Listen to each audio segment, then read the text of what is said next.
The sound came first, a sharp echoing crack that silenced the entire hallway. It wasn't an accident. It wasn't playful. It was meant to sting, to humiliate. Tiana Reed's head snapped to the side, her braids swinging with the force of it. A red handprint bloomed across her cheek before the shock even settled in. Around her, students froze, a dozen phones raised, half in disbelief, half in anticipation. Across from her stood Chloe Barrett, blonde, confident, the kind of girl who ruled the corridors by fear more than charm. Her manicured fingers still hovered, mid-air, a cruel smirk forming on her lips. "Now you know your place," she hissed. Her words sliced sharper than the slap itself. But Tiana didn't move, didn't cry, didn't even touch her face. She just stood there, eyes fixed, steady, calm, too calm.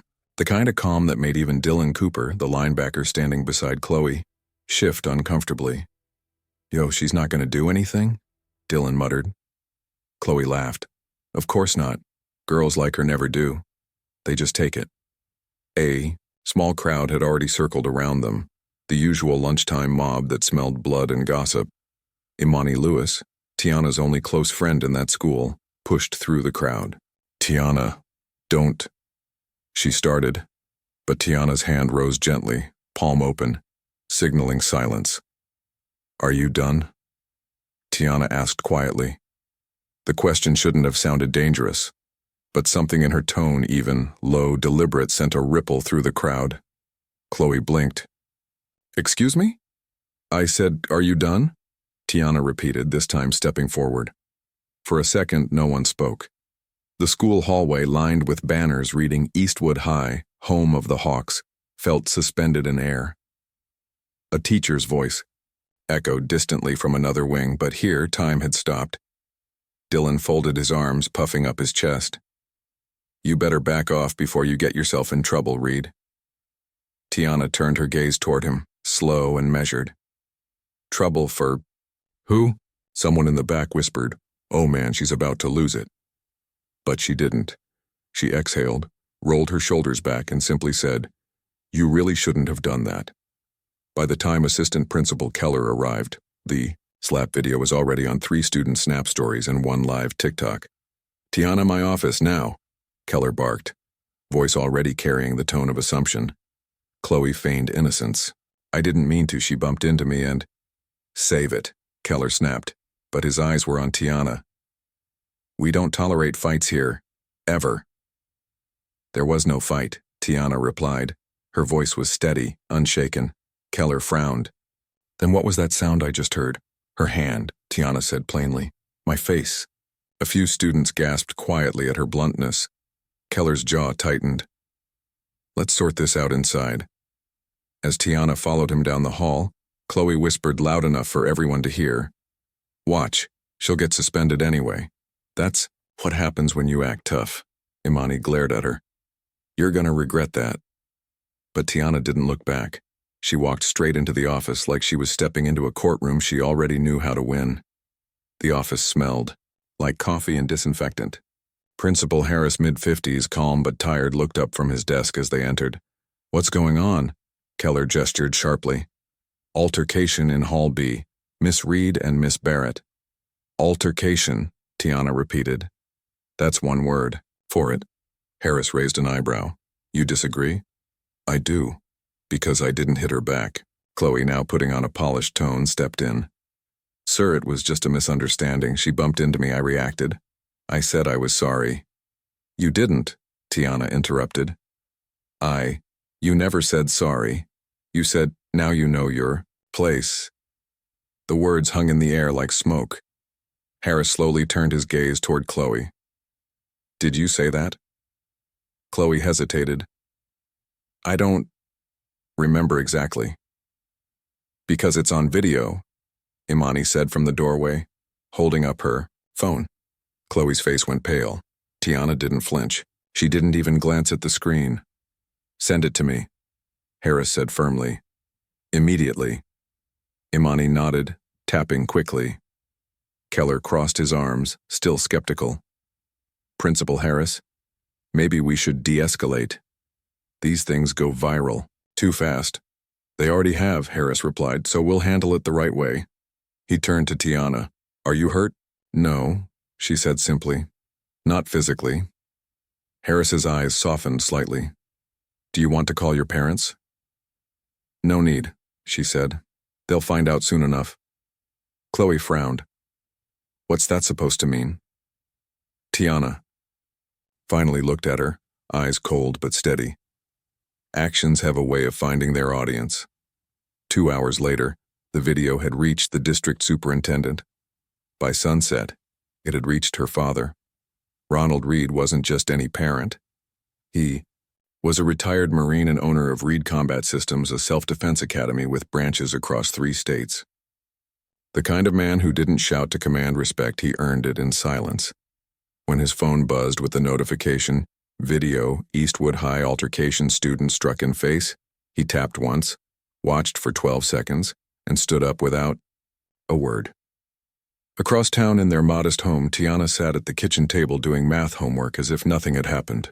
The sound of boots on hardwood announced her father before he spoke. You all right? He asked. I'm fine. He looked at her cheek, faintly swollen but healing. You didn't hit back? No. Why? She looked up. Because I promised you I wouldn't. He studied her for a long moment, then nodded slowly. You kept control. That's harder than any fight. But his voice carried something else, too quiet fury, barely contained. You want me to go to the school? He asked. No, she said. They'll handle it. He paused. They won't. She smiled faintly. Then I will. The next morning, Eastwood High was buzzing. The video had crossed 100,000 views overnight. Students whispered as Tiana walked down the hall. Some nodded at her, some avoided her gaze. Chloe sat surrounded by her usual group, pretending not to see the stares. Dylan kept checking his phone, his usual smirk gone. Coach Denise Parker spotted Tiana by the lockers. Reed, in my office, now. Tiana followed, expecting another scolding. Instead, she found the coach pacing, phone in hand. Tell me that video isn't real, Parker said. It's real. Tell me you didn't fight back. I didn't. Parker sighed with relief. Good. Because if you had, I'd have to bench you from the state qualifiers next week. Tiana's head lifted slightly. We're still competing? Not we. You. You're our best competitor, Reed. 3-time district champ doesn't sit out because of some hallway drama. Outside, students could hear fragments of the conversation. State champ, black belt, 3 years running. Rumors began spinning like wildfire. Wait, she's a martial artist? Someone whispered. No way, she doesn't even talk. She's quiet because she doesn't need to. By the time lunch arrived, half the school had seen clips not just of the slap, but of Tiana's old tournament footage someone dug up, online. The same calm face, the same controlled precision breaking wooden boards with a single palm strike. The narrative shifted fast. Yesterday's victim had become today's enigma, but not everyone was ready to apologize. In the cafeteria, Chloe sat flanked by Dylan and 2 others. She's acting like some kind of ninja now, Chloe scoffed. All this because of one slap, she's milking it. Dylan shrugged. Still, you shouldn't have done it on camera. She bumped into me. You slapped her. I reacted. Imani, walking past their table, stopped. You assaulted her. Chloe rolled her eyes. Oh, please. Everyone's acting like she's some hero now. Imani leaned closer. She didn't hit back, Chloe. That's what makes her. One on the table fell quiet. For the first time, Chloe didn't have a comeback. That evening, the school board convened an emergency meeting. The superintendent, Principal Harris, Coach Parker, and both families attended. Cameras weren't allowed, but tension filled the room. Chloe's parents arrived first, polished, defensive, insisting their daughter was provoked. Ronald Reed walked in with calm authority, his military posture commanding the space without a word. Tiana followed, dressed simply jeans, sweatshirt, backpack slung low. No theatrics. The superintendent cleared his throat. We're here to discuss the incident at Eastwood High and determine appropriate disciplinary action. Ronald spoke first. My daughter was struck, publicly humiliated, and filmed without intervention. I want to know how a school with security, cameras and staff let that happen. The superintendent shifted uneasily. We're reviewing all footage. Reviewing? Ronald cut in. You already saw it. What's left to review? Chloe's mother jumped in. Our daughter has been bullied online since yesterday. She's receiving threats. We expect protection for her too. Tiana turned her head slowly. Protection from consequences? The room went still. Ronald placed a hand on her shoulder, calm but proud. She's learned restraint better than most adults I know, he said softly. Coach Parker backed him up. Tiana's one of the most disciplined students I've coached in 20 years. She's trained in control. She could have broken that girl's arm. She didn't even raise a hand. The superintendent leaned forward. Miss Reed, how do you respond to all this? Tiana's voice didn't waver. I respond the same way I did yesterday. With calm. That single sentence hit the internet hours later, quoted across local news pages. I responded with calm. Tiana Reed, Eastwood High student. Clips from the meeting leaked through a district employee's anonymous post. Within hours, hashtags formed, calm is power justice, Fortune discipline over violence. And with it came a wave of support martial arts schools, veterans, educators, and thousands of parents praising her composure. For the first time in her life, Tiana's silence had become her loudest weapon. But power has a way of making people desperate. 3 days later, Chloe and Dylan cornered her again, this time behind the gym. No cameras, no crowd, just fury and fear. You think you ruined me? Chloe spat. My parents might sue the district. You should focus on fixing yourself first, Tiana said evenly. Dylan stepped forward. You think being calm makes you untouchable? Tiana met his stare. No, it makes me dangerous. He lunged, not with a punch, with arrogance. And in a blink, the moment flipped. Tiana sidestepped, caught his wrist mid-swing and redirected his momentum into the wall. Not a slam, not a hit, just enough to stop him cold. She released immediately. No malice, no theatrics. Dylan froze. Chloe's eyes widened. Tiana adjusted her backpack strap. Now you both know your place. And she walked away. By the time they realized what had happened, security cameras had already caught the entire exchange. No violence, no revenge, just precision, control. Principal Harris called her in later that afternoon. I saw the footage, he said quietly, and I have to admit, it was impressive. I didn't hurt him, she replied. I know, he said. That's what makes it impressive. He leaned back. You understand you've become something bigger than a student now. The district's using your case to train staff on bias, response, and emotional control. Tiana blinked, slightly surprised. They're what? You started a conversation we should have had years ago, he said. And we're not stopping it. She stood, processing his words. I didn't mean to start anything. He smiled, faintly. The good ones never do. That night, Ronald Reed stood at the edge of his daughter's doorway, watching her quietly as she wrote in her journal. What are you writing? He asked. Something Coach Parker said. What's that? That control isn't weakness. It's proof you're stronger than the moment. He nodded, proud, but silent. In his mind, he saw his own father's words from decades ago, words he'd carried from the battlefield to fatherhood. Discipline is not the absence of emotion. It's the mastery of it. And now, his daughter was living proof. As dawn broke the next morning, the first local news van parked outside Eastwood High, then another, and another. Tiana didn't look for the cameras when she walked in. She just kept her head high, the faint scar on her cheek now healed, but her presence heavier, sharper, unstoppable. The girl they tried to humiliate had become the standard for composure, and the ones who mocked her were now learning the hardest lesson of all: Sometimes the quietest person in the room is the most dangerous one. The Monday after the incident, Eastwood High no longer felt like a school. It felt like a live studio, reporters at the gate, parents hovering near the office, and students narrating everything through phones. The video of Tiana flipping Dylan without striking him had now passed 500,000 views.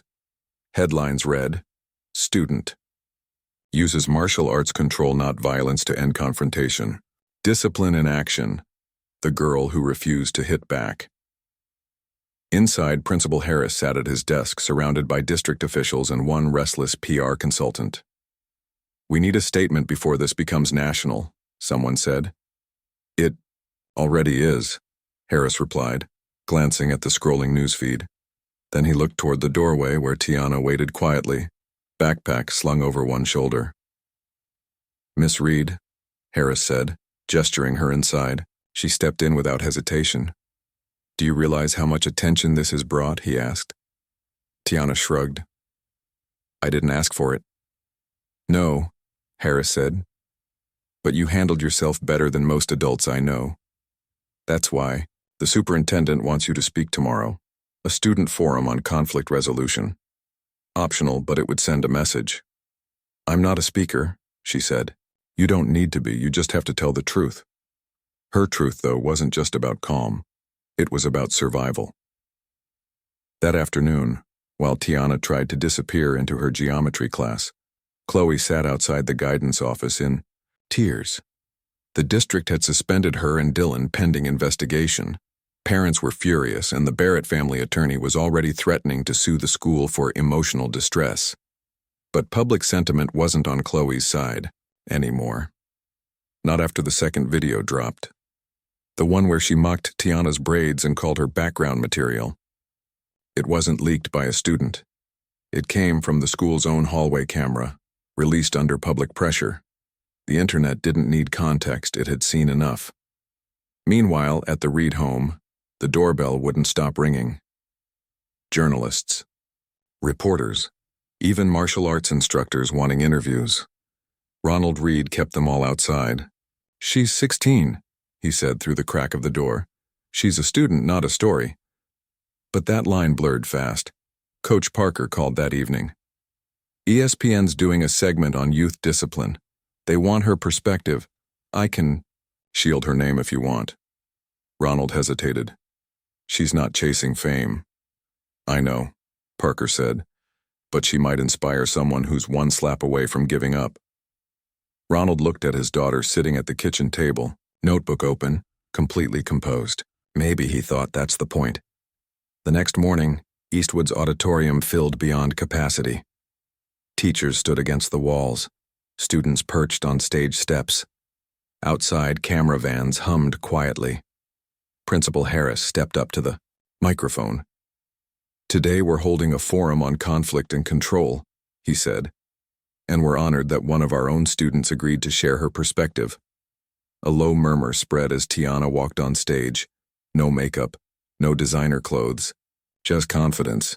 She took the mic and paused, scanning hundreds of faces. Then, with the same composure she'd shown in the hallway, she spoke. "When someone hits you, the world expects you to hit back.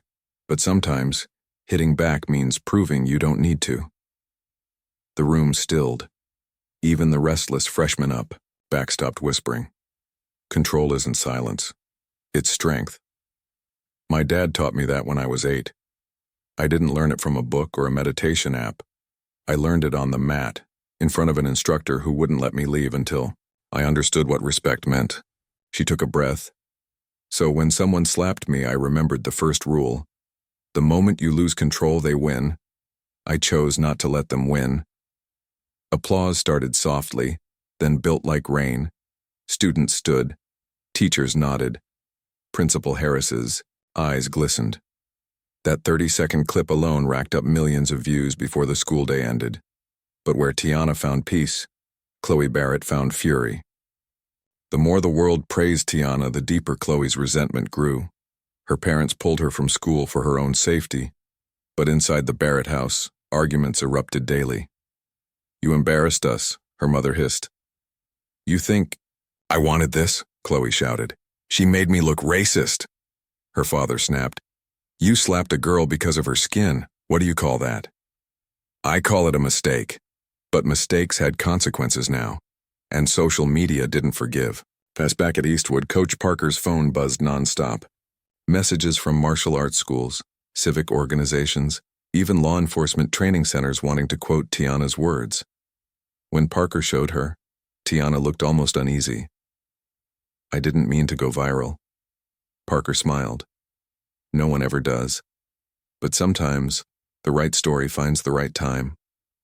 Then she added quietly, You know they're reinstating the self-defense program we lost last year? Because of you. Tiana looked up, stunned. Guess who's teaching it? Tiana blinked. Who? You. 2 weeks later, the old gym was alive again. Mats unrolled, mirrors cleaned, students lined up in bare feet. Tiana stood at the front, not as a victim, not as a celebrity, but as an instructor. First rule, she said, we don't fight to win. We fight to end fights. Among the students was Ethan Miller, the same kid who had filmed the slap. He raised a hand. So you're teaching us not to hit back? I'm teaching you to decide when it's worth it, she said. Most times it isn't. Even Coach Parker watched from the doorway, arms crossed, proud. Meanwhile, district headquarters faced its own reckoning. The board launched a bias training overhaul, mandatory for all staff. They publicly commended Tiana for embodying the principles of restraint and leadership. It should have been the end. But the Barrett family wasn't finished. Their attorney filed a civil complaint claiming the viral video caused irreparable emotional and reputational damage to Chloe. The filing targeted the school, not Tiana, but her name was everywhere. In the text, Ronald Reed read the document in silence, then looked at his daughter. They're coming after the school to get to you. Tiana closed her journal. Then they'll learn what discipline looks like in court too. The hearing drew reporters again. It wasn't a trial, just a motion for dismissal, but the Barretts made it theater. Their lawyer painted Chloe as a misguided teen unfairly vilified by social media. When Ronald Reed took the stand, the room stilled. He spoke with the precision of a man who'd commanded troops. My daughter didn't retaliate. She didn't harass anyone online. She showed discipline that the adults in this room could learn from. Then he added quietly, If this lawsuit is about damage, the only damage done was to my daughter's cheek. The judge dismissed the case on the spot. Outside the courthouse, cameras waited. Tiana shielded her eyes from flashes. Miss Reed, do you forgive her? A reporter shouted. Tiana paused. Forgiveness wasn't a headline, it was a choice. I don't hate her, she said. I hope she learns control too. The clip played that night on every major network. Weeks passed. Life slowly returned to routine tests, tournaments, quiet mornings. But something had shifted at Eastwood High. Fights dropped by half. Students started a peer group called the Calm Initiative. Posters in the halls read, Control is courage. Silence isn't weakness. Chloe never came back. Her family moved 2 towns over. Dylan transferred to community college early, quiet and changed. Tiana remained not as a reminder of shame, but of what restraint can build. 3 months later, Tiana stood again on the competition mat. Crowds cheered as she bowed to her opponent. A senior from Oak Ridge Academy. The ref signaled. They moved, measured and precise, like 2 languages colliding in silence. Within seconds, Tiana executed a perfect counter, ending the match without force, just timing. The judge raised her arm. Gold medal. 4th year straight. Coach Parker beamed. You don't need revenge when you have results? Tiana smiled. I don't need either. I just need balance. But fame has a long memory. One evening, a notification pinged on Tiana's phone from an unknown account. Chloe B. Direct message, I watched your speech again. You were right. Tiana read it twice and typed back 1 word. Good. Then she set the phone down and closed her eyes. For the first time in months, the past felt quiet. That night, Ronald Reed stood outside her room again. Sleep well, champ, She smiled. You too, Dad. He watched her turn off the light, and for a moment he saw not a teenager, but a legacy discipline handed down through generations. When the next school year began, Eastwood High opened with a new motto engraved above its front doors. Strength, without anger. Power with purpose.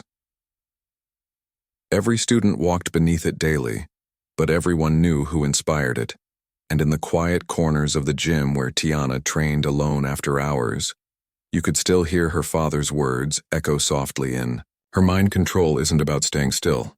It's about knowing when to move." By the time spring break rolled around, Tiana Reed's story had become a case study in classrooms and boardrooms across the country.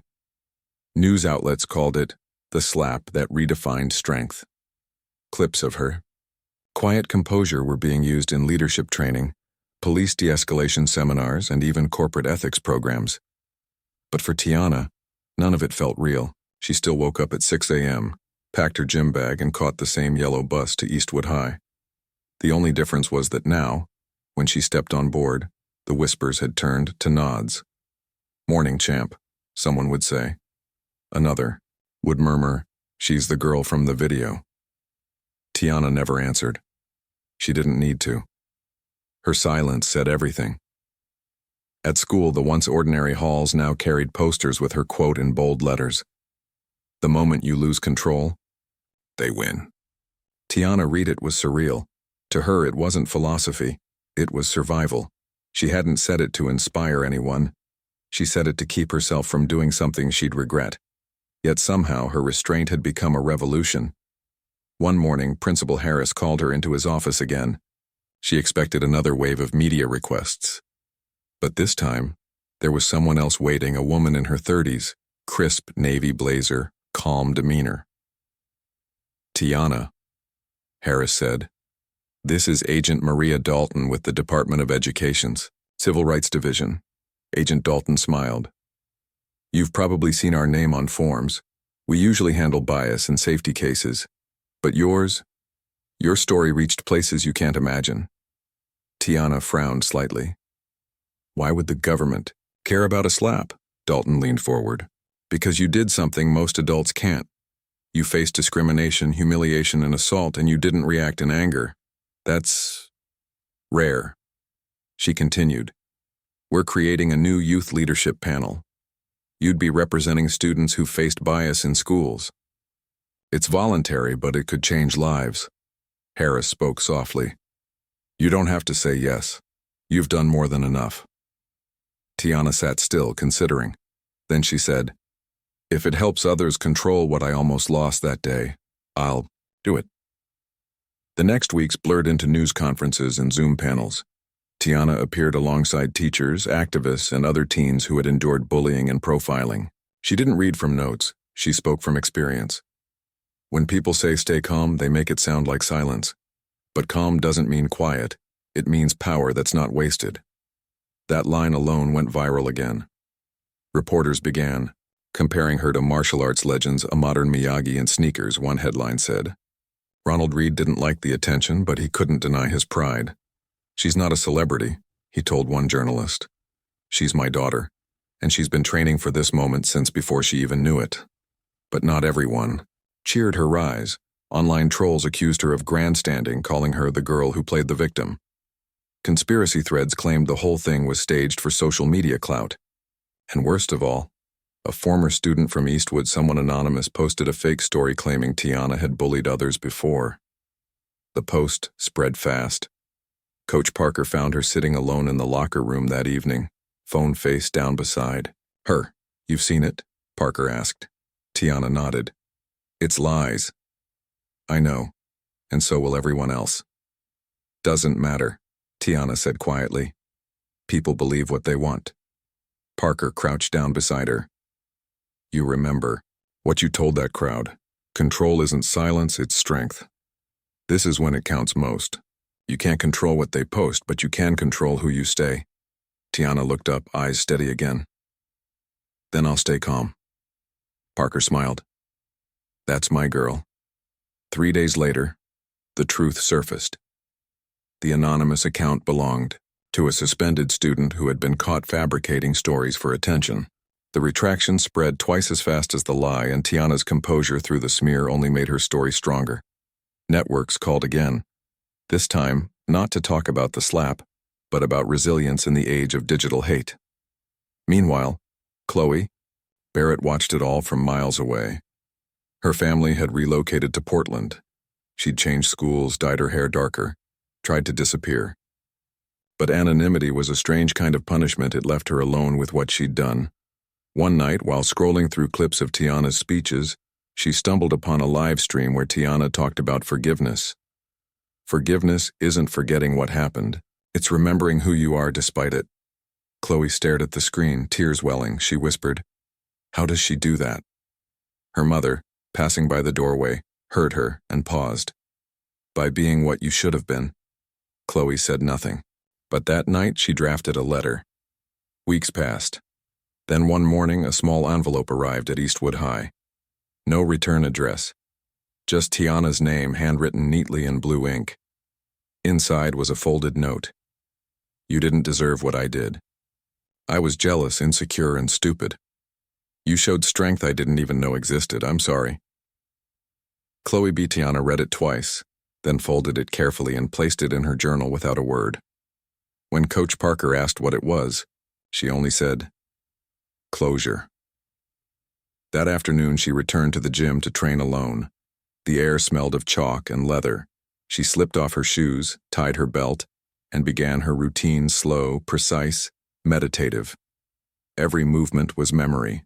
Her father's lessons, her coach's words, the day she was struck, and the day she chose not to strike back. Each kata was a chapter, every breath a reminder that power isn't noise, it's control. By the time she finished, sweat glistened on her brow, but her heartbeat was steady. She looked in the mirror and saw not a victim, not a hero, just herself, at ease. Home. Ronald Reed found the letter on her desk later that evening. He read it quietly, then placed it back exactly where she'd left it. He didn't say anything when she walked in. He just nodded once as if to say, "You handled this too." She smiled faintly. "I learned from the best." He chuckled. "You learned faster."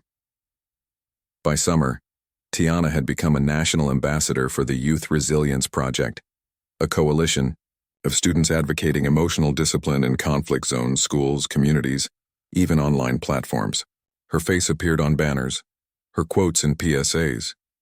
But when reporters asked how she felt about being a role model, her answer stayed the same.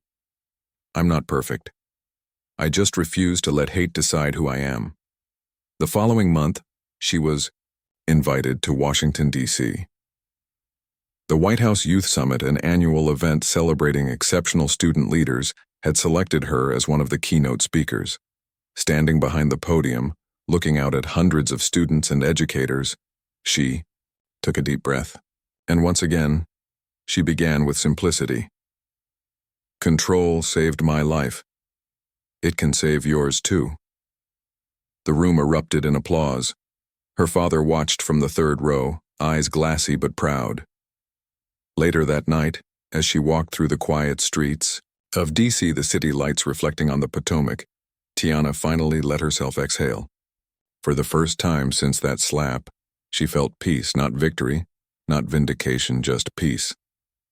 A journalist trailing behind asked softly, "Do you ever wish you'd hit her back?" Tiana stopped walking. "No," she said, "because then I'd be part of the same story. This way, I wrote my own." By the next morning, that line was everywhere, printed, posted, quoted. But for Tiana, the fame had lost its thrill. She'd seen what real power looked like, and it wasn't viral. It was quiet, earned, steady. So she boarded her flight home, turned her phone to airplane mode, and closed her eyes. The pilot's voice came over the speaker. "Ladies and gentlemen, welcome aboard Flight 227 to Seattle." As the engines roared to life, Tiana whispered to herself, "Time to go home." Back at Eastwood, the halls had changed again. The posters were gone, the noise had faded. Life had moved on. But when new freshmen arrived that fall, they heard whispers about the girl who stayed calm. Some said she was a legend. Others said she graduated early. No one could agree on the details, but every student knew one thing. When tension flared, someone would say, "Remember what Tiana did." And just like that, fights that would have started didn't. At home, Ronald Reed watched his daughter prepare for college. Her acceptance letter to Stanford lay on the table. "Are you nervous?" he asked. Tiana smiled. "Not about school." "What then?" "About leaving this behind." He shook his head. "You don't leave legacies, T. You live them." She nodded slowly. "Then I'll keep living it." The night before she left, she stood outside the Reed Combat Systems dojo.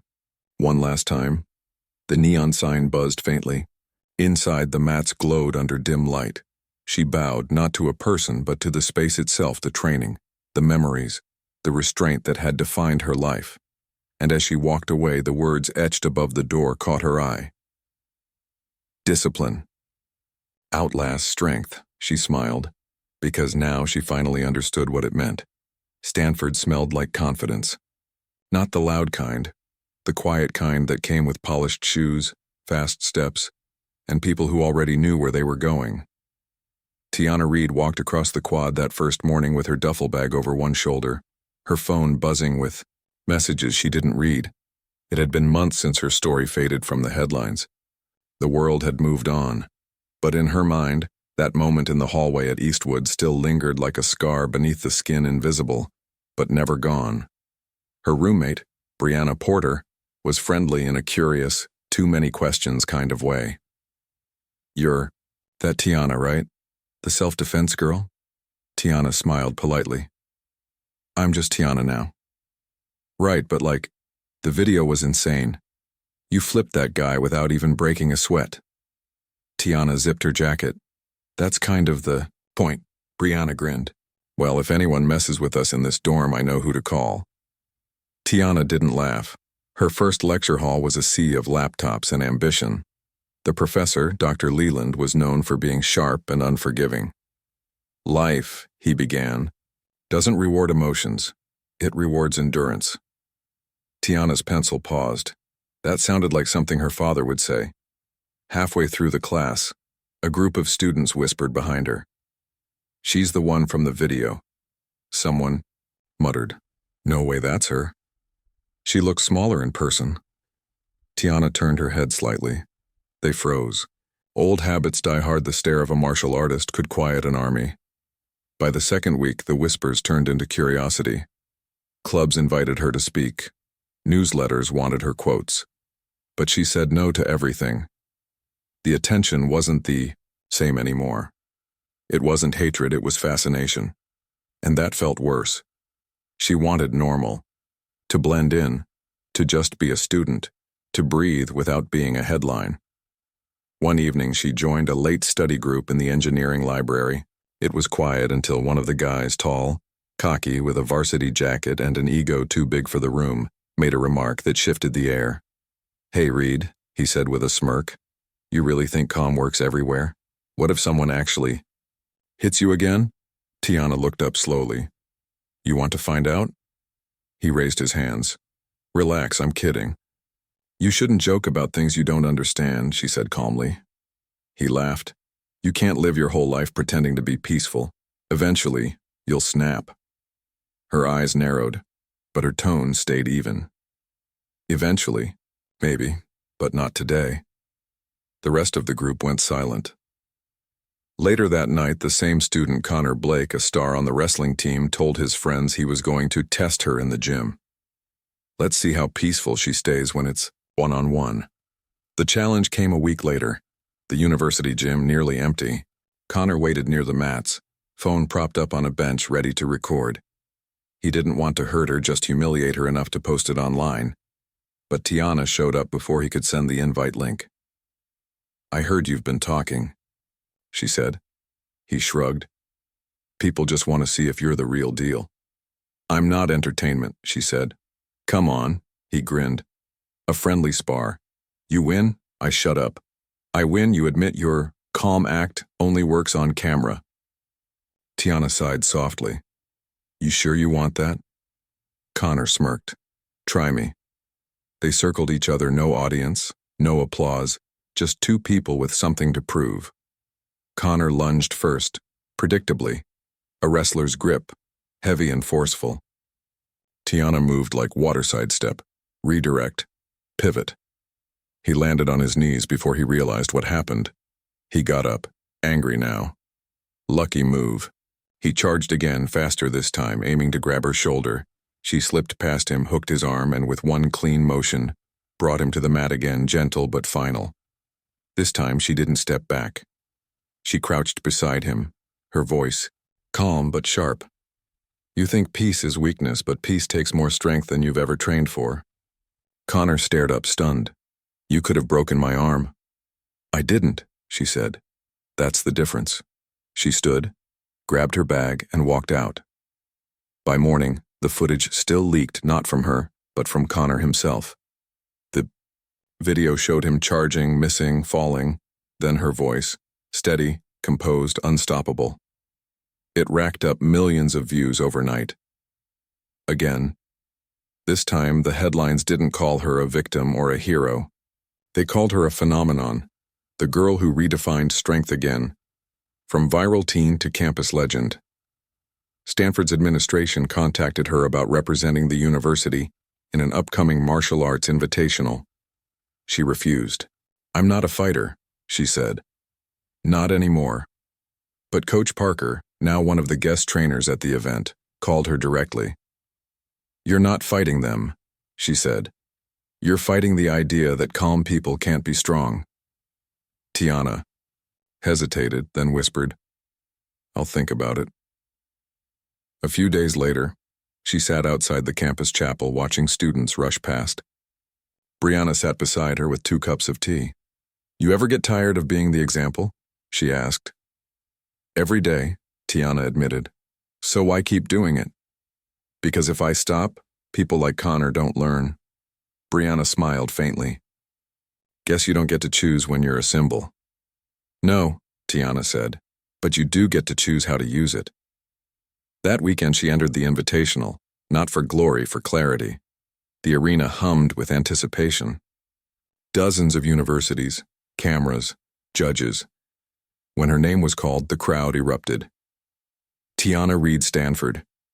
She stepped onto the mat, bowed, and faced her opponent, a black belt from UCLA named Riley Stone. Tall, experienced, fast. The match began. Riley moved first, aggressive, technical, precise. Tiana responded with control, conserving energy, waiting for the right opening. Each move was a conversation. Each counter was a memory. Her father's voice echoed in her mind. Discipline isn't silence, it's direction. A minute in, Riley lunged. Tiana pivoted, redirected, and dropped her cleanly with a shoulder lock, effortless, surgical, final. The crowd roared. The judges raised their hands. Winner, Reed. She bowed, breathing steady. That image, calm in victory, humble in strength, spread everywhere again. Not as a viral clip this time. As a statement. That night, after the event, she called her father. You saw it? She asked. He chuckled. Of course. You made that girl look like a mannequin. I didn't want to, Tiana said. I know, he replied. That's why you won. They talked quietly about school, about life, about how power changes people unless you remember why you wanted it in the first place. Before hanging up, he said, Proud of you, T. She smiled softly. I know, Dad. But the world wasn't done testing her. 2 weeks later, Stanford's student paper ran a feature on women in combat sports. The headline photo showed Tiana mid-match, graceful, powerful, focused. Beneath it, an editorial accused her of performative humility, written by none other than Connor Blake. He called her a manipulator of optics, claiming her calm was a rehearsed act meant to exploit sympathy. The backlash came fast. Supporters flooded his post. Critics piled on her again. Brianna found her sitting outside under the oak trees, phone dark, eyes distant. You're not mad? She asked. No, Tiana said. Just disappointed. In him? in how easily people forget lessons they just learned. That night, Connor found her in the campus cafe. He approached quietly. "I didn't mean for it to go that far." "You wrote it," she said evenly. People kept saying I lost to a girl so you attacked the truth to protect your pride." He lowered his head. "Yeah." Tiana took a sip of her tea. "You can't control what they say, but you can control what you add to it." He nodded slowly. "I'll fix it." "You don't need to fix me," she said. "Fix yourself." The next morning, his retraction appeared at the top of the paper's site. "I was wrong about Tiana Reed." It wasn't just an apology, it was an acknowledgement. He wrote, "Calm isn't fake. It's courage without noise. And I learned that the hard way." The campus applauded him, but they respected her. Months passed. Graduation approached. Tiana's story had become more than a viral clip, it was curriculum. Stanford implemented a mandatory conflict and control seminar for first-year students inspired by her philosophy. When the dean asked her to speak at commencement, she hesitated. "I'm not good with speeches." "You don't have to be," he said, "you just have to be you."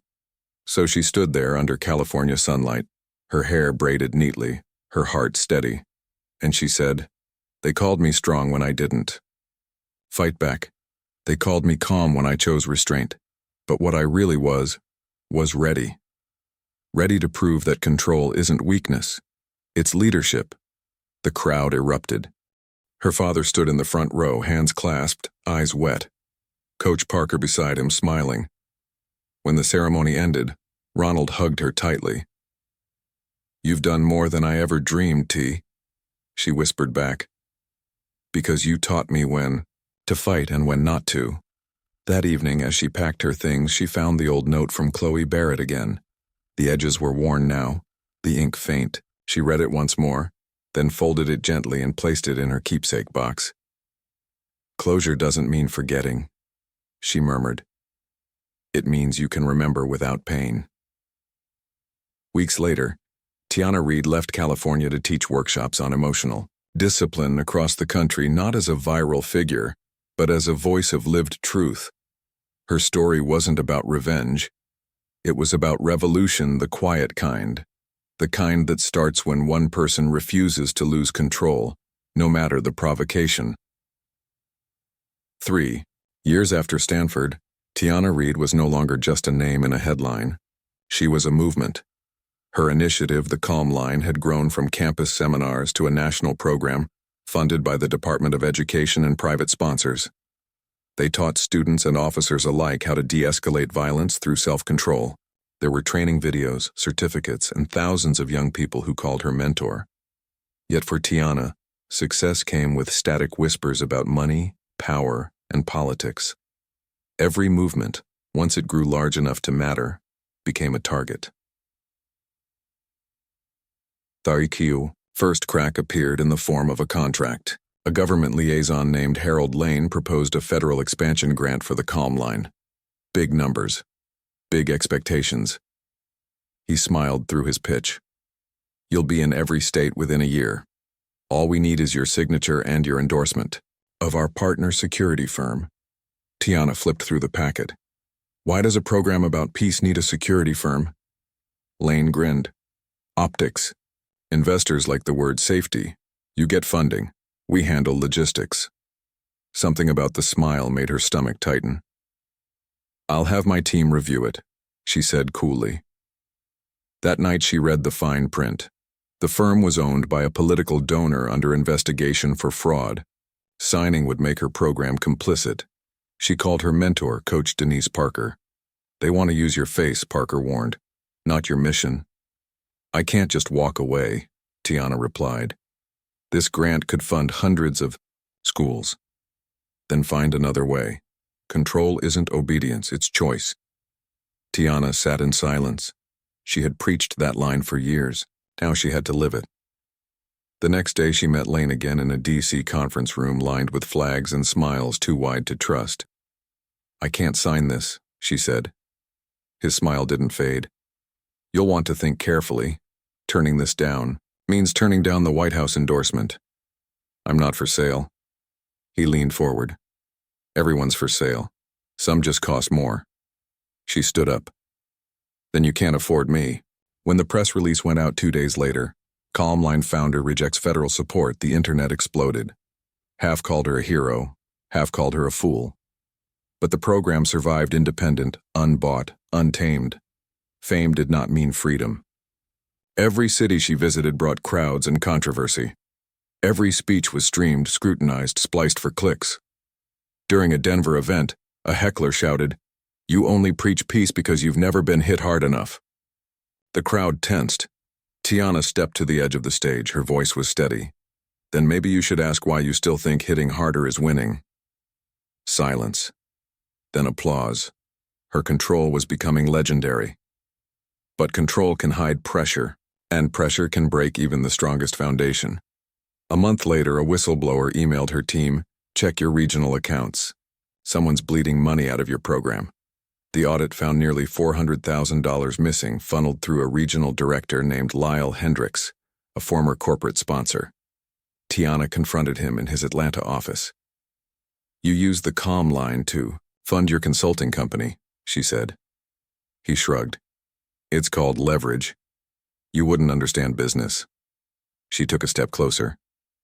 "What I understand is discipline, and you just lost yours." The room was small, quiet. The air buzzed with humiliation. Hendricks laughed. "What are you going to do, flip me onto the carpet?" "No," she said. "I'm going to call the FBI. They handle the heavy lifting." Within a week, he was arrested. Within a month, she was back on TV, not for fighting a person, but for exposing a system. But each victory cost her sleep. Each headline tightened the expectation that she'd never lose her cool. Every interview began the same way. "How do you stay so calm?" She wanted to answer honestly, "I don't." Instead, she just smiled. Even her father noticed. "You look tired," he said over dinner one night. "I'm fine." "You've been fine for years, T. That's not the same as being okay." She set down her fork. "People need me to be strong." He nodded. "Then be human first." She didn't reply. But that night, for the first time in years, she cried. Quietly. Without shame. A few months later, the Calmline was invited to partner with a major corporate conference in New York. The theme was Power Under Pressure. They wanted her to close the event with a live demonstration of her discipline techniques. She agreed. But as the day arrived, she learned the sponsor of the event was Harold Lane, the same man whose offer she'd rejected years before. The backstage coordinator whispered, "He personally requested you. Said he wanted closure." Tiana took a slow breath. Then he's about to get it. When she walked on stage, the room of executives rose in polite applause. Lane sat in the front row, arms crossed, smiling like a victor in waiting. Tiana began her speech as she always did, measured, steady. But halfway through, she looked straight at him and said, "Control isn't about keeping quiet while power misuses its voice. It's about speaking the truth without losing your center." Lane's smile faltered. She continued, "Years ago, someone offered me a deal that would have made me rich and silent. I said no, and that's why this program still belongs to the people who need it, not the people who would own it." The audience stood. Lane did not. Backstage, he approached her. "You just humiliated me in front of half of Wall Street." She looked him in the eye. "No. You did that when you tried to buy what you didn't understand." He walked away. That was the last time she ever saw him. After the conference, reporters asked if she was afraid of burning bridges. Tiana replied, "I don't cross bridges built on lies." It became another quote, framed, shared, printed on posters, but to her it was just truth. That autumn, her father fell ill. Years of service and stress caught up with him. Tiana moved, home to North Carolina for a while, running the Calmline remotely. Their days were quiet tea in the morning, walks in the evening, and long talks about life and legacy. One night he said, "You built something bigger than you know. But promise me something." "What's that?" When it gets too heavy, don't carry it alone. She squeezed his hand. I promise. He smiled. That's the only promise I ever want you to keep. He passed away quietly 2 months later. The funeral was simple family, students, veterans. No press, no headlines. When it ended, Coach Parker hugged her tightly. He was the root. You're the branches. Keep growing. Tiana nodded, tears slipping without resistance.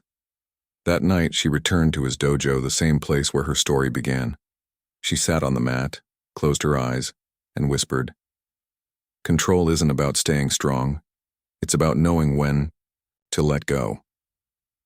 Months later, at the Calmline headquarters, her team unveiled a new division, Project Read, dedicated to helping veterans manage PTSD through the same discipline she learned from her father. It was her way of turning grief into motion. During the launch, a reporter asked, "What's next for you?" She smiled. Peace isn't a destination. It's maintenance. The room applauded. But alone that night, Tiana stood in her office staring at the city lights. She knew this journey had never been about fame or revenge or proving anyone wrong.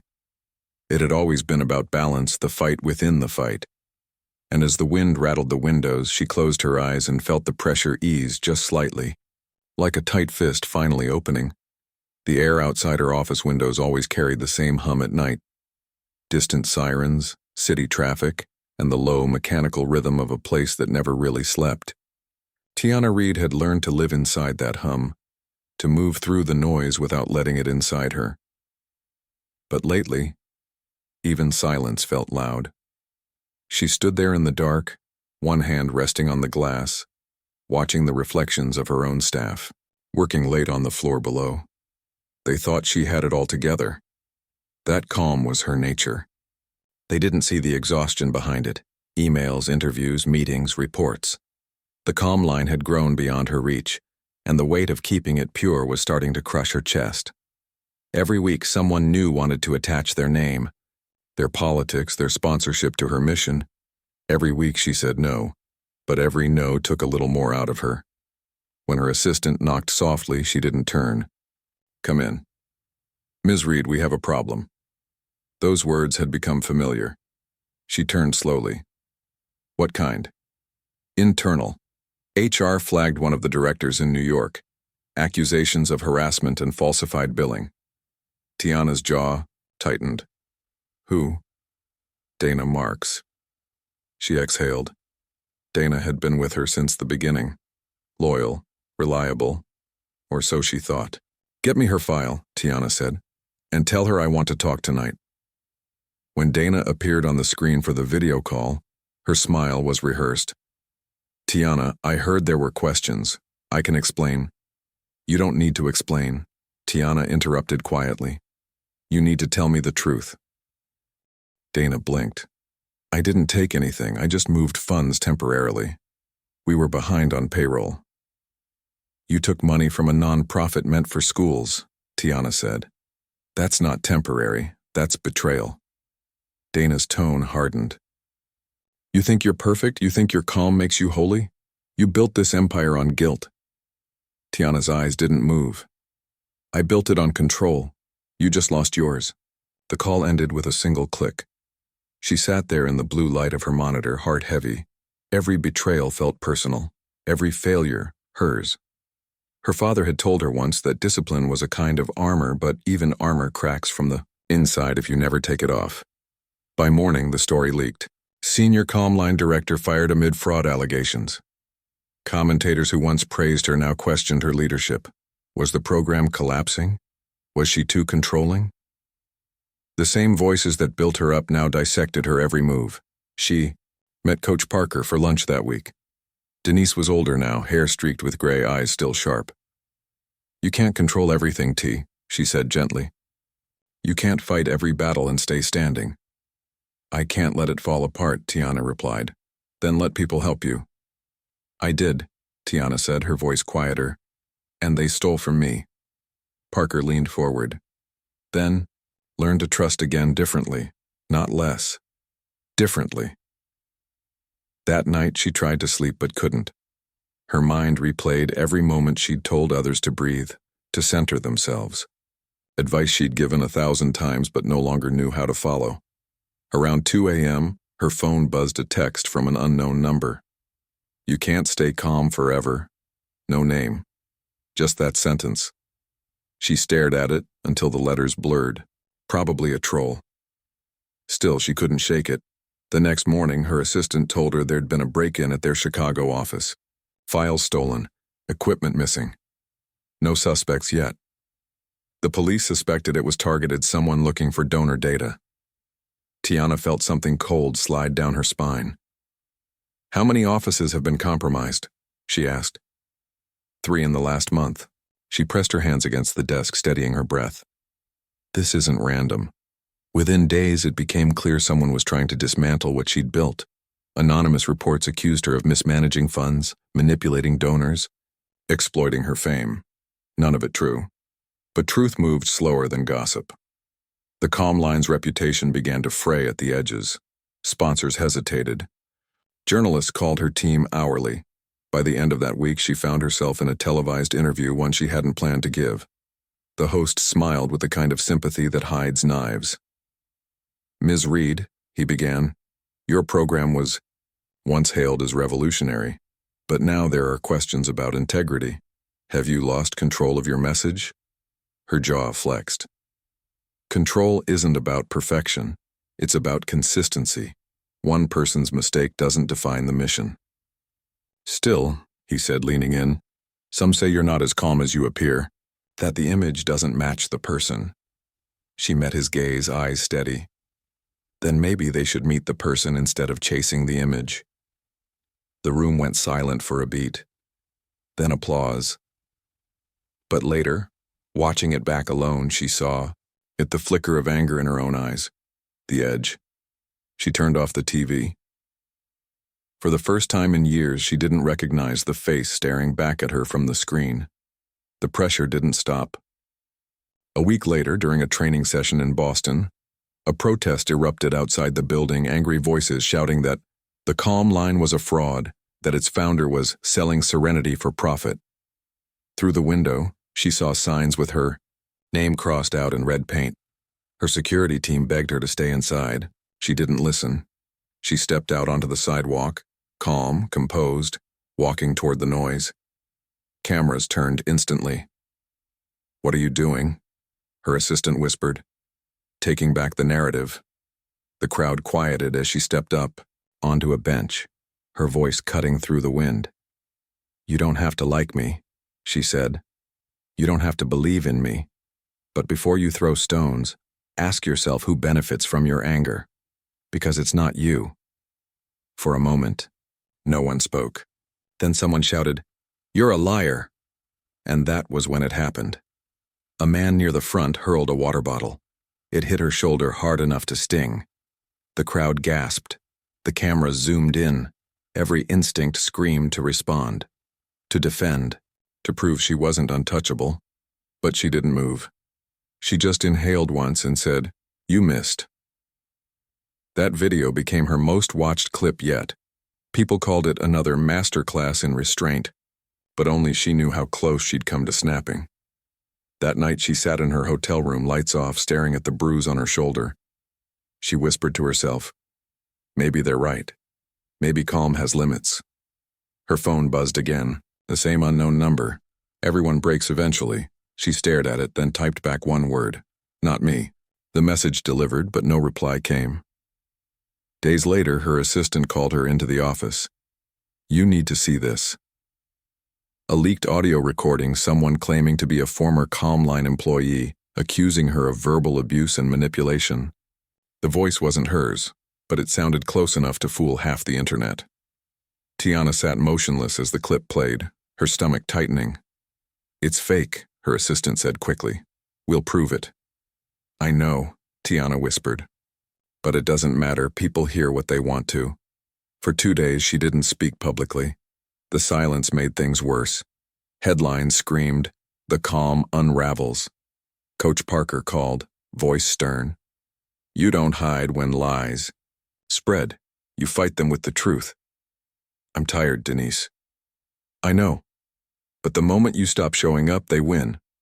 So she showed up. Press conference, lights, cameras, no notes. My voice has been used without my permission, she began. But that's not what breaks me. What breaks me is seeing people so eager to believe the worst about a message built on peace. If that's what we've become, then maybe calm isn't the problem. Maybe it's the cure. It was raw, imperfect, real. And for the first time, she didn't sound like the flawless symbol they'd built her to be.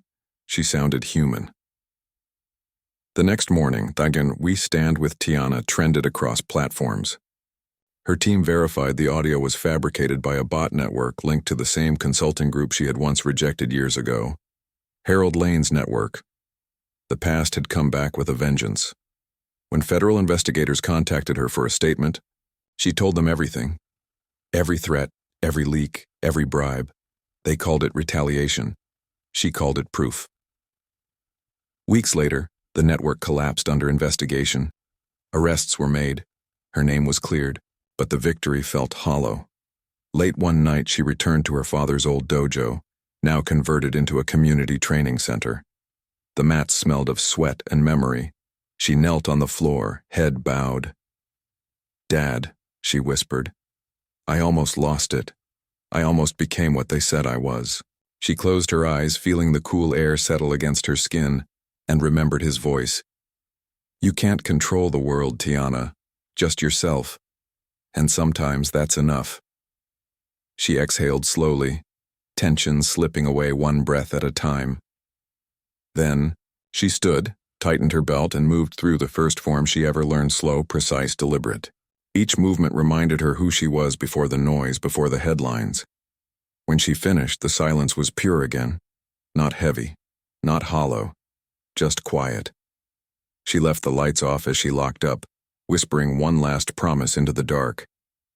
"I won't break. Not now. Not ever." And for the first time in months, she believed it.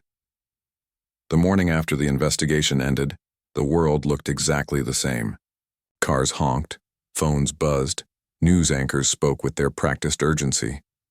But to Tiana Reed, the air itself felt lighter. For the first time in months, there was no one chasing her, no scandal boiling under her name. Still, she couldn't shake the feeling that peace was a fragile thing, like glass balanced on the edge of a table. She poured coffee, opened the blinds of her apartment, and let the light in. The bruise on her shoulder from the protest had faded to a faint yellow mark, almost gone. A reminder, not a wound. She touched it once, then let her hand fall. When she arrived at the Calm Line headquarters that day, the staff stood and clapped. No speeches, no cameras, just genuine relief. They had survived. "Welcome back, boss," her assistant said with a grin. "I was never gone," Tiana replied softly. She walked into her office, shut the door, and exhaled. On the wall hung a framed photo of her father standing in his old dojo, arms crossed, that quiet strength in his eyes. She whispered, "We made it, Dad."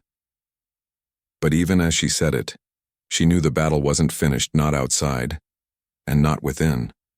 Kya's investigation had cleared her, but the scars it left were harder to erase. Donors hesitated. Sponsors wanted guarantees. A few schools quietly backed out of their partnerships.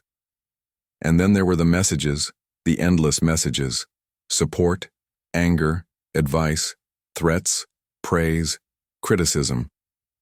A digital ocean that never stopped rising. She read one email halfway through before closing her laptop. It started kind, then turned cruel. That was the pattern.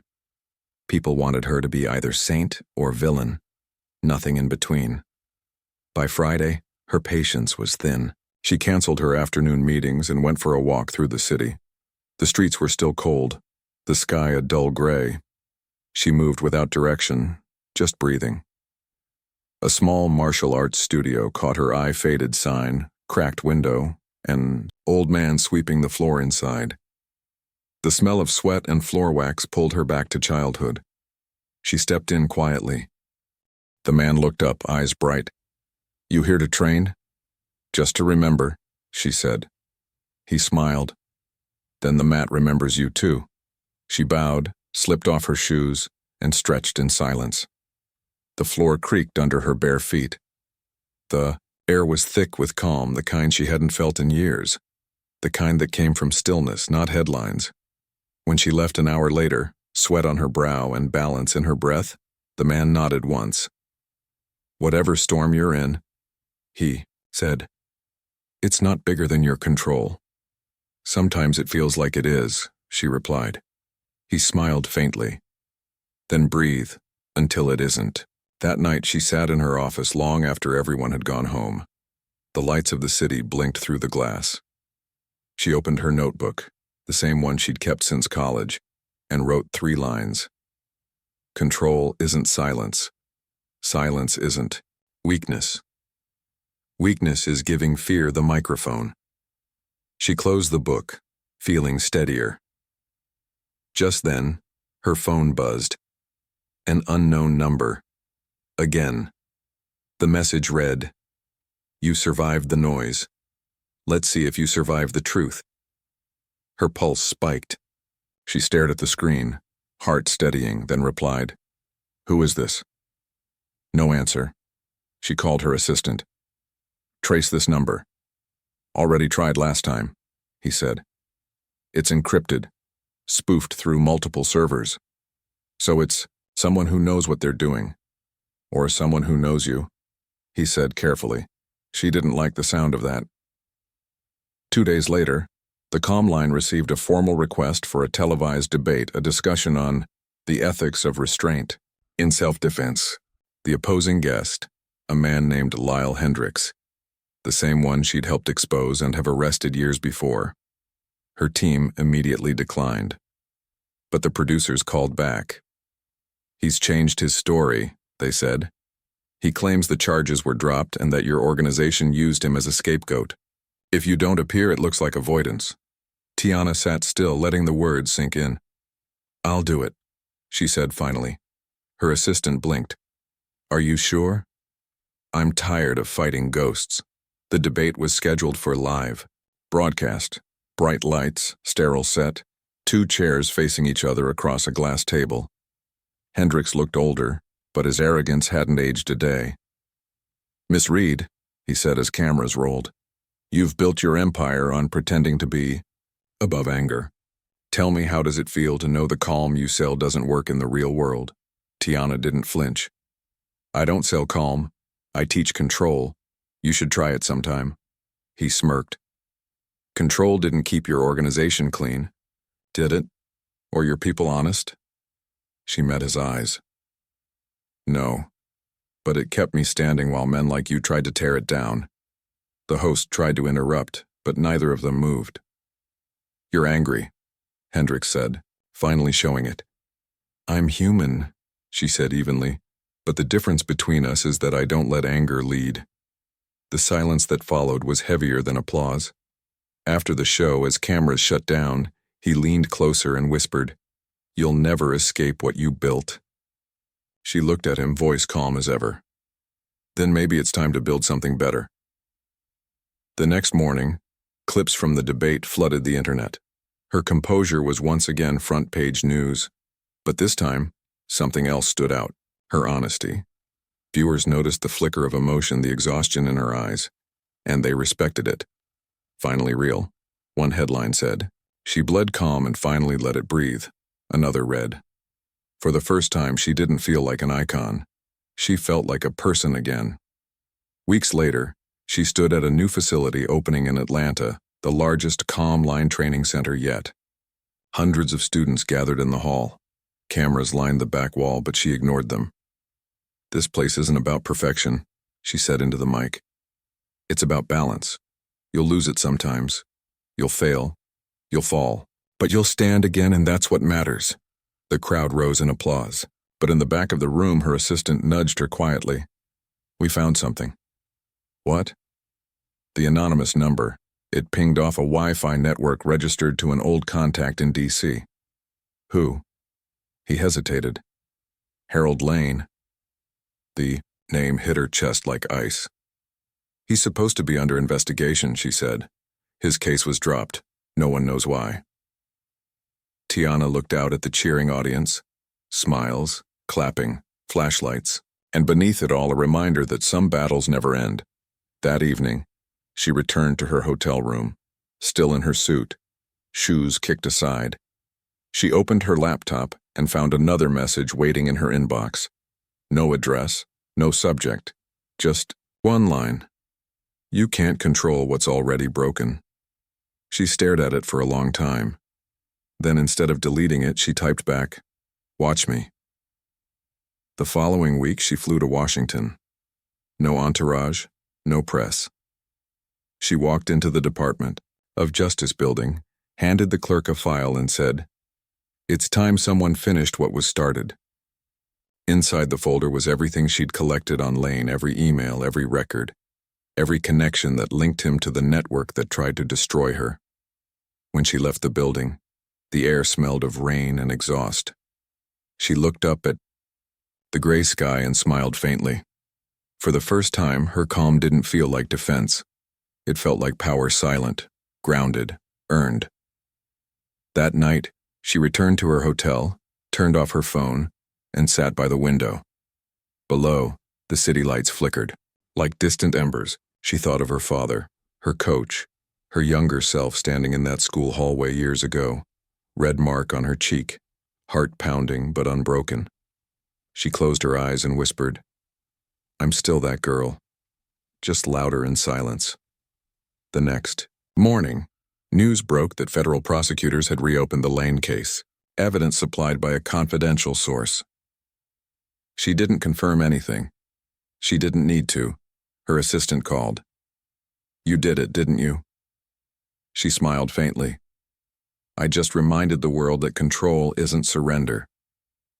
Days later, back in North Carolina, she walked through her father's old dojo again. A group of kids were training on the mats, their laughter echoing against the walls. She stood in the doorway, unseen, just watching. One little girl tripped, then stood back up, brushing her knee. "I messed up," she laughed. The instructor, one of Tiana's former students, smiled. "Then learn from it." Tiana smiled too. That was the lesson. Not perfection. Persistence. She left quietly, the sound of tiny feet on mats following her into the sunlight. Outside, she whispered, "The calm isn't a shield, it's a choice." And with that, she walked away, no cameras, no noise, no audience. Just a woman who had finally learned that control wasn't about never breaking. It was about breaking with grace, and still standing tall. The first time Tiana Reed saw her face on an international billboard, she didn't feel pride. She felt distance. The photo, her standing barefoot on a mat, eyes forward, hands relaxed, was from a shoot 2 years old. But now it towered over a crowded Tokyo street, with the caption, "Control is power, the calm line international." She hadn't approved the campaign. The board had.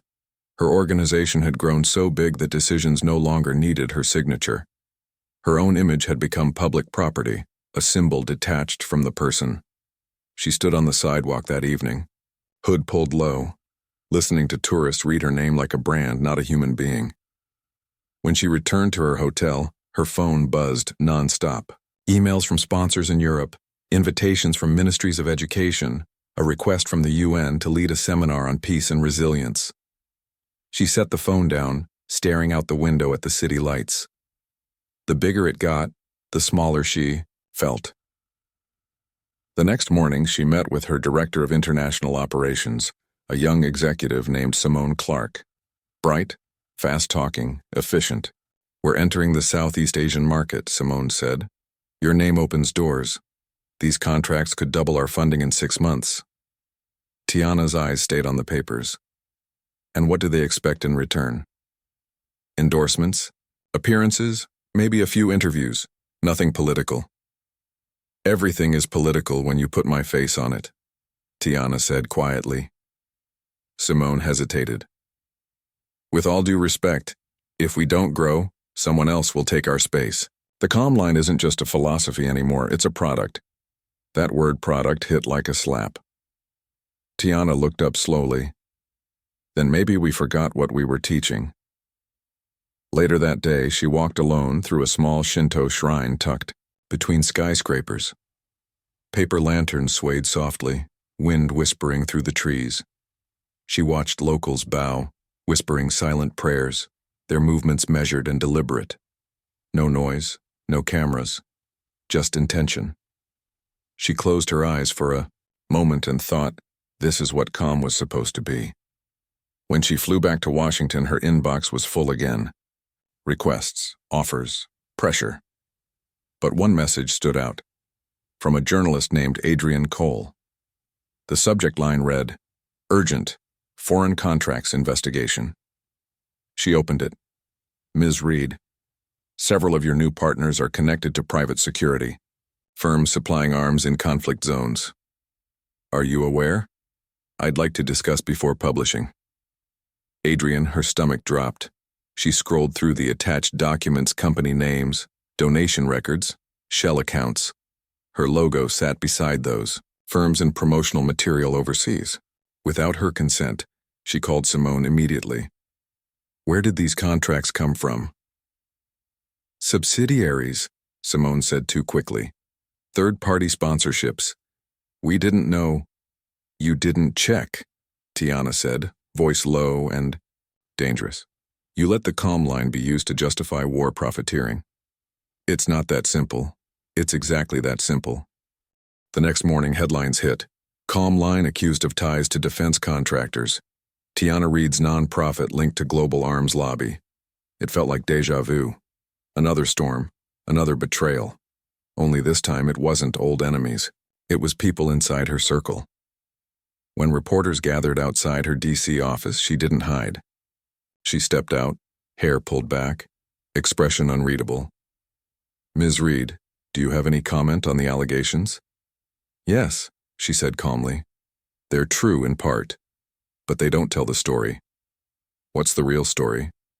"That growth without accountability is just chaos in a suit." She turned and walked back inside. That line became the soundbite of the week. Analysts debated it. Critics mocked it. But people listened. Later that night, she called a board meeting and dismissed half the directors. Simone resigned before she could be asked. Her legal team warned her this move could bankrupt the organization.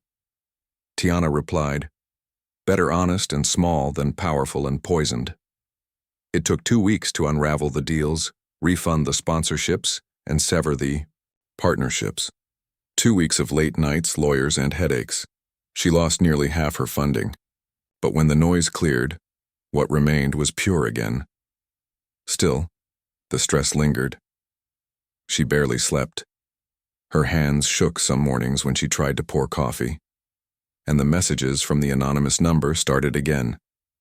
"You think control will save you. It won't.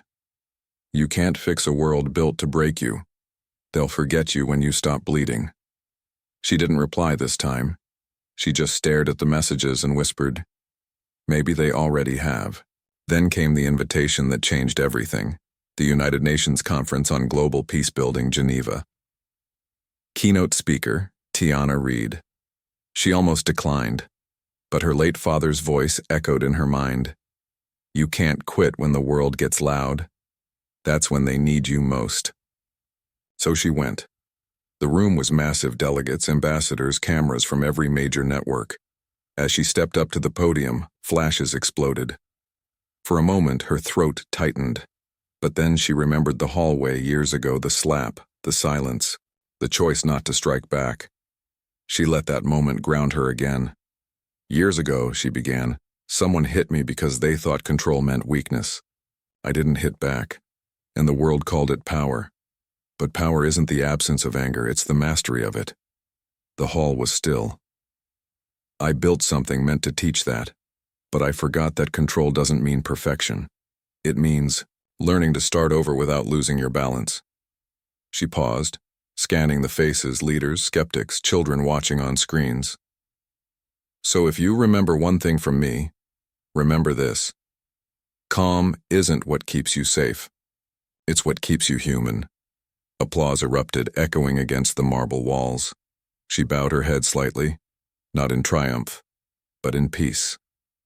After the speech, Adrian Cole, the journalist who'd first warned her, approached backstage. "You turned that around fast," he said. Tiana smiled faintly. "Truth doesn't need speed, just patience." He grinned. "You ever think about running for office?" "Not in this lifetime," she said. "I like teaching people to breathe more than I like teaching them to argue." He laughed, then handed her a small card. "If you ever need someone to tell the story right, call me." Back home, the calm line began to rebuild stronger than before. New leadership, new standards, transparency at every level. The crisis had burned away what was weak, leaving something cleaner. But fame had lost its charm. She stopped doing TV, stopped attending galas. She taught smaller classes again, rooms of 15, not 5,000. And in those rooms, she saw what she'd missed. Connection. Real people learning to control what life threw at them, one breath at a time. One evening, after a session, a young boy stayed behind, maybe 12, thin, nervous. "Ms. Reed," he said softly. "My mom says when I get angry I should count to 10, but sometimes I can't even get to 5. Tiana crouched down to his level. "Then start with 1. You don't have to finish the count. Just start." He smiled a little. "Does it get easier?" She nodded. "When you stop trying to be perfect, it does." As the boy left, she sat there for a while, alone on the mat, thinking about her father, her past, and the word control. It no longer meant restraint to her. It meant endurance, the ability to stay present when everything around you demanded reaction. She looked around the empty room and whispered, "Maybe that's what I was meant to teach all along." That night, as she walked home through quiet streets, her phone buzzed again, an unknown number. Her chest tensed, but she looked anyway. "Even calm leaves echoes." For the first time, she smiled at the message instead of fearing it. She typed, "Back." "Then let mine echo peace." No reply came, and somehow that silence felt final. The next morning, she stood at her window as the sun rose over the city. The world outside was still imperfect, loud, chaotic, but she was no longer fighting it. She was part of it, steady, breathing, human. And somewhere deep inside, the girl who once stood silent after being struck all those years ago finally whispered back to herself, "You did it. You stayed calm." It started with a letter. Not an email, not a typed note. An actual handwritten letter on plain white paper slipped under the door of the Calm Line's main office. No name, no address, just 2 sentences written in neat cursive. "My daughter was expelled for fighting. I told her to walk away like you did. She said walking away only works for people who don't get cornered." Tiana read it twice. She sat, back in her chair, the city glowing outside her window, and for the first time in months she felt the weight of every word she'd ever spoken to others about control. People had listened, but maybe not everyone could live by her rules. The next day, she drove 3 hours to meet the woman who'd written the letter. Her name was Vanessa Hill, a single mother from Richmond, Virginia. When Tiana knocked on the small apartment door, Vanessa opened it with surprise. "I didn't think you'd come," she said. "You asked a question I needed to answer," Tiana replied. Inside, the air smelled of coffee and old textbooks. Vanessa's daughter, Nia, sat quietly at the kitchen table, chin tucked down. 13, small for her age, but her eyes burned with a stubborn light. Tiana sat across from her. "I heard you got expelled." Nia crossed her arms. "Yeah. A girl kept calling me names. I told the teacher. Nothing happened, so when she shoved me, I shoved back. Then everyone acted like I started it." Vanessa sighed softly. "She's been suspended before. The school says she's got an anger issue." Nia snapped, "No, I've got a respect issue. People don't respect me." Tiana leaned forward, elbows on the table. "You think I've never felt that?" "You're famous," Nia said. "People respect you." Tiana smiled faintly. "Only after they stopped underestimating me. That took years." The girl looked away, blinking fast. I tried to walk away like you said in your videos, but she followed me. Tiana's voice softened. Then next time you don't walk away, you step aside. What's the difference? One means running, the other means choosing your ground. That afternoon, Tiana called the local youth center. She offered to start a free self-control and defense workshop, something real, something for kids like Nia who couldn't afford private programs. They agreed instantly. When word spread, 20 teenagers showed up the first day. By the end of the month, there were 50. Most of them came angry, defensive, loud. But by the second week, they moved differently, slower, more deliberate, less reactionary. One afternoon, as Tiana demonstrated a breathing technique, a boy in the back laughed. "This stuff doesn't work," he said. "In my neighborhood, you either fight or you get jumped." Tiana didn't scold him. She just said, "You fight when you must. You breathe when you can. If you forget how to breathe, you lose both." The D class went silent. She watched them all, kids with too much fear and not enough faith. They weren't looking for perfection. They were looking for proof that calm could exist even when the world didn't play fair. Later that night, as she locked up the gym, Vanessa approached her quietly. "You changed something in her," she said. Tiana shook her head. "She changed herself. I just gave her space." Back in D.C., her staff noticed the difference in her tone. She smiled more now. She left the office on time. She'd even started teaching again, one small class at the headquarters gym on Saturdays. The calm line had matured into something. Stable, self-sustaining, organized, balanced. A few journalists reached out asking for interviews about phase 2 of her movement, but she declined them all. "I'm done with sound bites," she told her assistant. "The story's bigger than me now." But the world had other plans. A month later, an incident in Chicago made national headlines. An unarmed teenager hospitalized after being restrained by a security officer during a school fight. The boy's mother claimed the officer quoted Tiana Reid's calm line training materials before acting. When the headline broke, "Calm line tactics used in violent incident," the phones at her office exploded. Sponsors panicked. Reporters circled, like vultures. Within hours, her name was trending again, but this time in anger. Her team scrambled. "The officer never trained directly with us," her director insisted. "He only took a third-party online course that used your branding illegally." "I don't care who trained him," Tiana said sharply. "Someone used my words to hurt a child." She called a press conference that evening. Cameras lined the hall. Her staff begged her to wait to prepare a statement, but she refused.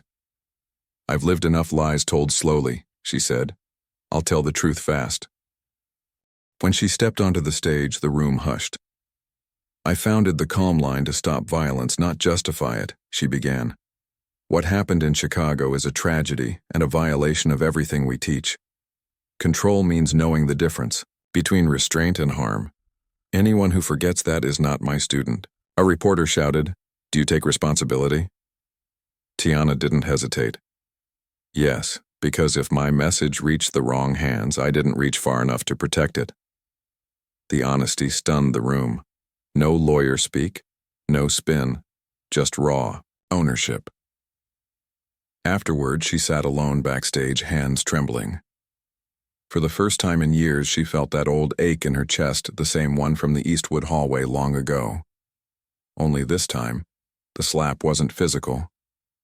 It was the sting of knowing that words, even good ones, could be twisted into harm. Coach Parker called that night. "You did the right thing, T." Then why does it feel like losing? Because truth hurts before it heals. The next few months were hard. Donations dropped. Several chapters paused operations. Critics online said her calm philosophy had gone too far, that it made people freeze instead of fight. Some even mocked her, calling her the saint of stillness. But she didn't quit. She restructured everything. More accountability, mandatory empathy training for instructors, a new motto painted on every wall.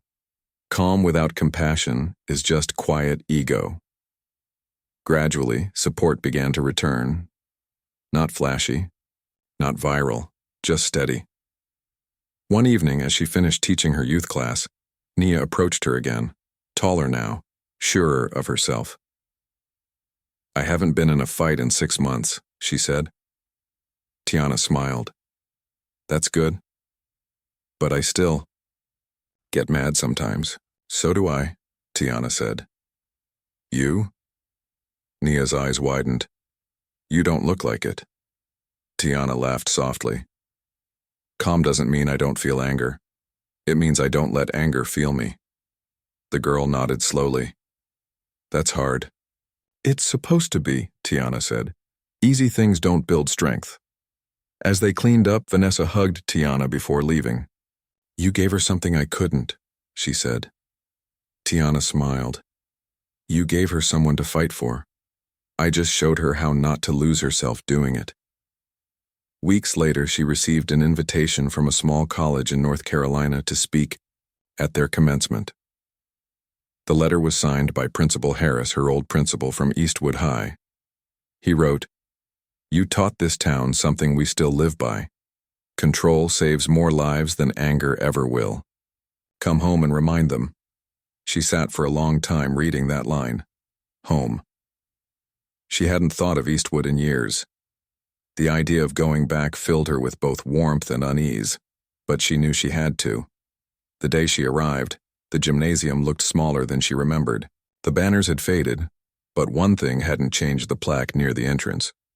Her quote, engraved years ago, still gleamed faintly under the lights. The moment you lose control, they win. Students whispered when she walked by. Some, realizing who she was only after a teacher pointed. She stood on that stage looking out at faces too young to remember the slap that started it all. She took a deep breath. This school taught me my hardest lesson, she said. That piece isn't about being quiet, it's about being certain of who you are, even when someone else tries to tell you who to be. Her voice softened. The world will test your calm, every day. Sometimes it'll hit you right in the face. But if you remember who you are, they can't win. The crowd rose, cheering, clapping. Principal Harris wiped his eyes. After the ceremony, he approached her quietly. I still remember that day, he said. You didn't raise your voice. Once. I've thought about it ever since. She smiled. It wasn't strength back then. It was shock. He laughed gently. Whatever it was, it changed more than you'll ever know. As she walked out of the gym, the sunlight hit her, face warm and full. She thought of all the years, all the chaos, all the calm that followed. The circle felt complete. That night, she stood outside the same field where the buses used to line up after school. The air was still. Somewhere in the distance, she could hear kids laughing. She whispered to herself, Legacy isn't what people say about you. It's what still works after you're gone. And for the first time in a very long time, she felt at peace, not the kind that comes from silence, but the kind that comes from knowing the storm finally passed. The morning was still when Tiana woke. No alarms, no meetings, no phone buzzing beside the bed. Just the sound of wind against the trees outside her window and the faint hum of traffic miles away. It had been 3 years since that speech at Eastwood High. The calm line still existed, smaller now. Quieter, steadier, but she had stepped back from running it. She'd passed leadership to younger hands, students she'd trained, people who believed in calm the way she once did. Now she lived near the water in a modest house surrounded by pine and silence. Her days had rhythm again. Morning started with tea, not conference calls. Afternoon spent walking along the pier or writing lessons she no longer had to deliver. For the first time, peace wasn't something she taught. It was something she lived, but peace never stayed, untested for long. It began with a call from a local school district. A principal named Naomi Fuller reached out, her voice urgent yet respectful. Ms. Reed, we have a problem. There's a situation at one of our middle schools. Fights. Constant. The kids look up to you, they use your quotes on their shirts, but they're not living them. I don't know what else to do. Tiana hesitated. You want me to speak to them? I want you to remind them what calm means, Naomi said softly. Because right now, They think it means doing nothing. 2 days later, Tiana found herself standing outside Lincoln Middle School. The building was old, brick faded, graffiti creeping across the back wall. She could feel the energy before she even walked inside, tense, defensive, the kind of air that buzzed before a storm. Inside, the auditorium was half full. Teachers sat scattered, arms folded. Students slouched in their seats, earbuds half in. It reminded her of her own high school days, the noise, the defiance, the unspoken pain behind every laugh. When the principal introduced her, the kids barely looked up. "This is Ms. Reed," Naomi said. "You might know her story." Tiana stepped to the front, no microphone, no podium, just her voice. "You've all heard that control is power," she said. "But what no one tells you is how hard control is to keep when the world doesn't care who you are." A few heads turned. She continued, "I know what it's like to get hit, to get humiliated, to be told you're weak because you didn't hit back. But I learned something. Hitting back doesn't make them respect you. It just makes you tired." Someone in the back muttered, "Easy for you to say." She nodded toward the voice. "You're right. It was never easy. But if you think I'm calm because life treated me gently, you don't know me at all." The room grew quiet. She told them about Eastwood, the slap, the silence, the choice that changed everything. Not like a legend, not like a moral, but like a memory. When she finished, no one clapped. They just sat there listening. Then a boy in the front raised his hand. "So, what do we do when they won't stop?" Tiana smiled faintly. "You stop being who they expect. Control doesn't mean you freeze, it means you choose when and how to move. Every time you decide your reaction, you win." That day, the school suspended its fight prevention program and replaced it with her new pilot. The Reed practice, a combination of breathing, self-defense, and emotional mapping. Within 3 months, fights dropped by 70%. She hadn't planned to come back into the spotlight. But news travels fast. Local reporters covered the story. The Calm Line headquarters called, asking her to train new mentors. A nonprofit in Chicago offered to fund her new method nationwide. She thought about saying no, she'd given enough years to teaching others. But then she saw a photo online. Dozens of middle schoolers standing in formation on the gym floor. Hands open, eyes steady, the words, "Stay calm, move strong," printed across their shirts. She said yes. Months turned into a new rhythm. She traveled again, but this time on her terms. Small towns, community centers, classrooms that smelled like old chalk and cafeteria food. She worked directly with students, not media. She watched them grow. But one evening, as she packed after a session in Raleigh, a young teacher approached her. "Ms. Reed, can I ask something?" "Of course. Do you ever miss the fight?" Tiana looked at her, thoughtful. "You mean the noise?" The teacher nodded. "Sometimes," Tiana admitted. "But then I remember the noise never built anything. Calm did." Back home, she began writing a book. Not a memoir. A guide. She called it Unshaken. Each chapter told a lesson through her life, from that first slap to the boardroom confrontations to the years of rebuilding. She wrote not to inspire, but to explain. One night, while working late, she received a video message from Nia, the girl she'd mentored years earlier. Now 17, taller, stronger, voice confident. "Ms. Reed," the video began. "I just got accepted to Howard. I'm going to study psychology. I want to start my own Calm Line chapter there. Thought you should know." Tiana smiled so hard it hurt. She replied simply, "Keep your balance. Always." The next morning, she dedicated the book to her father and wrote beneath his name, "For everyone who learned that peace takes practice." When Unshaken was published, she refused press tours. No talk shows, no red carpets. But word spread anyway. It climbed bestseller lists slowly, not because it was loud, but because it was real. Letters poured in again, students, parents, veterans, even officers. They didn't just thank her. They told her how they changed because of her. One letter stood out. It was from Chloe Barrett. Tiana, I watched your last interview. I still think about that day in the hallway. I've spent years trying to forgive myself. I finally realized forgiveness isn't about earning it. It's about admitting you hurt someone and deciding never to be that person again. I'm teaching, now, middle school English. Thank you for showing me who I could be instead. Chloe Tiana read it 3 times. Then she sat quietly for a long while. She didn't cry. She just felt something deep and clean wash through her. Forgiveness. Full circle. She framed the letter and hung it in her study, right beside her father's photo. Months later, she was invited to deliver a closing keynote at an educational summit in Atlanta. She almost said no again, but something inside told her this would be the last one she needed to give. The hall was packed, teachers, students, community leaders. As she stepped up to the podium, the audience rose to their feet. She held up her hands for quiet. Years ago, she said softly, a girl hit me because she thought it would make me smaller. But the truth is, every strike I didn't answer made me stronger. Not because I was special, but because I learned that calm isn't the absence of power. It's the control of it. She paused, letting the words breathe. You can't always stop what comes at you, but you can always choose what comes from you. She smiled faintly.